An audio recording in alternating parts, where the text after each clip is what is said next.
guys, today I will show you how I made these two sofas, or you can say that they're big chairs really. They're super easy to make.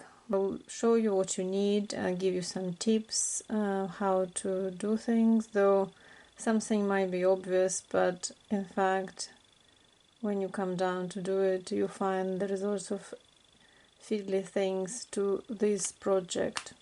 There is two versions of these sofas I will show you and give you some tips on how to finish them afterwards. These sofas were inspired, I saw on the internet, I think it's from Tattoo Paradise. It's the Taobao seller who sells all sorts of things for BJD, and the Tattoo Paradise have very similar sofa presented, which I thought this should be quite easy to make. I kind of deconstructed in my head and put this all together. But like I said, I'll show you a couple of versions how to make them. The ones you can store easily and the one which have to remain as is in one piece basically. I hope you enjoy. First of all, you'll need a pattern. So I just took a piece of paper, and mine measures 29.5 by 21 centimeters. So take your fabric, and I always advise to iron it before using it. If you want modern piece of furniture, I would say take plain fabric without any pattern on it. If you want some more of a cute one, I would go with the pastel colors.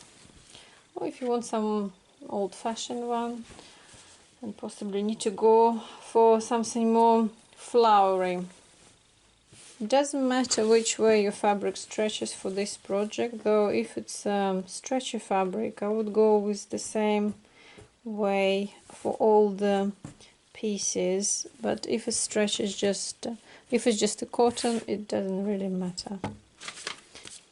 And here is a fold in here. What I need to do, I apply the pattern that way, so the fold is here. I need two pieces like this, cut on the fold. I cut two pieces of this size pattern, so two pieces like this, long ones, and four separate smaller pieces of half of that long pattern size. Just fold it in half, that's all. These pieces needs to be sewn together and leave the gap for filling. So with these bigger pieces you do the same thing and leave in the gap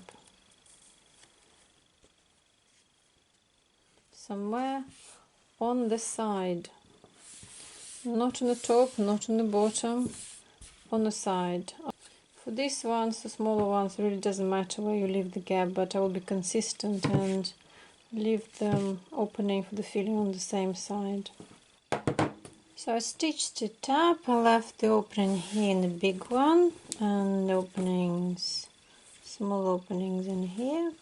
And I'm gonna go now and cut with the shearing scissors, especially the corners here, so it does fit nicely. Once I've done this, I'm gonna just turn it from inside out and stuff it with the toy filling. It's just normal, like a polyester thing. Or another option is just bits and pieces from leftover from the craft, like fabric pieces. I keep them. Guys, when you turn this one, the big one, inside out, what I would do now, I'm gonna fold it in half first and just take a chalk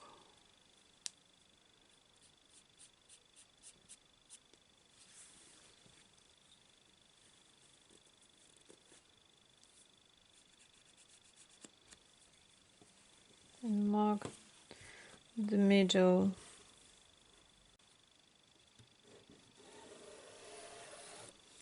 Now you just stuff up to this line. I stuffed the half of this bigger piece and I pinned the fabric just slightly out of this line, so it doesn't really get on my way when I'm gonna stitch it. So what you just need to do, you need just to stitch on a sewing machine here, or by hand or whatever, just on the line here. So the stitching is done in the middle, and just continue stuff this bigger piece, and then once finished, what I usually do, I turn this, flatten with the iron a little bit maybe, or just run the invisible hand stitch here. Or some people, they just close it with just normal stitch on top of it, which is still fine. It doesn't matter because this is not going to be visible anyway. And the smaller ones, so they just need stuffing and closing the same way at the moment. Guys, a small tip: if you struggle in stuffing the long pieces, for example, what I usually do, I take the stuffing and I use hemostats. You can use tweezers or something like that, because I fluff it up first a little bit because so it doesn't get lumpy, and just take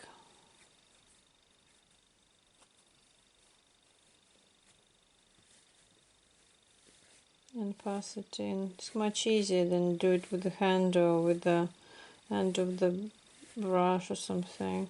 I find this is really quicker, because then you can spread it into the corners nicely by grabbing a little bit inside and just pushing it in the corner. The sides are ready, so now it's a fun bit. There is a few options. Either you stitch the cushions like that to the side, so it's obviously create the chair or sofa, both sides, or obviously another option gonna be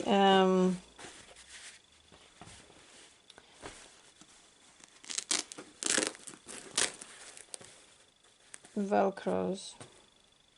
This obviously is a bit easier to store.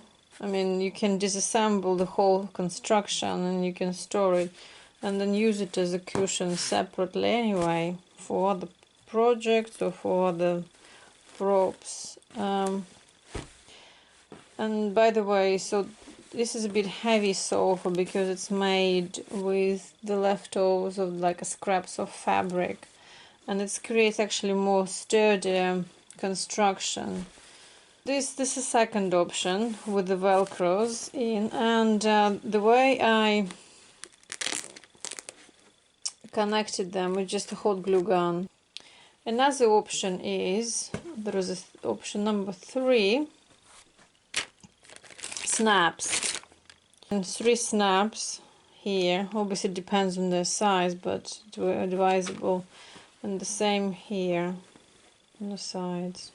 This time I want to do the stitching. It's going to be time consuming, but it's going to be easier. I'm just going to use the stitch, you know, the stitch which you just pick up one side and go to another one.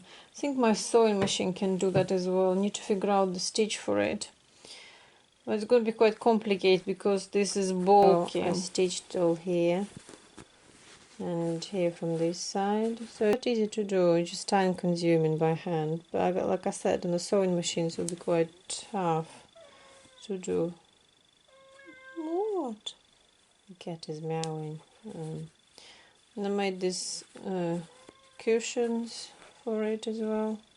The only thing I would say, because it's so light on the bottom, I would probably put some maybe rice on there first with the stuffing, so the bottom actually stays. But it doesn't matter, because when the doll sits, obviously the sofa gonna lean forward anyway. There was not a problem with my blue sofa because it's very heavy.